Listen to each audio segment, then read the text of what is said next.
Hey guys, it's your boy Milton here. I'm going to show you the storm that's hitting the northeast right now, this blizzard. It's pretty bad. It's a lot of wind and it's kind of crazy outside. So I'm going to open up my front door and give you guys a peek of what's going on outside. So bear with me.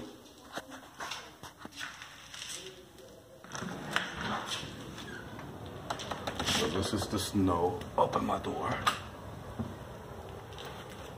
This is outside. I don't know if you guys can appreciate it. Got a car coming down. I don't know if you can see the wind blasting from east to west. It's pretty bad. It's my stairs. It's pretty crazy outside right now. It's cold as hell. It's about 23 degrees outside. Wind gusts, I would say it's about, I don't know, about 15-20 miles per hour. It's not too bad. But it's piling up. Even though it's going to be 4 to 6 inches probably in our area, but right now it's piling up.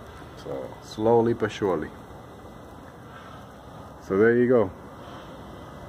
It's a little taste of the storm. All right, feel free to comment, subscribe, and share. Thank you.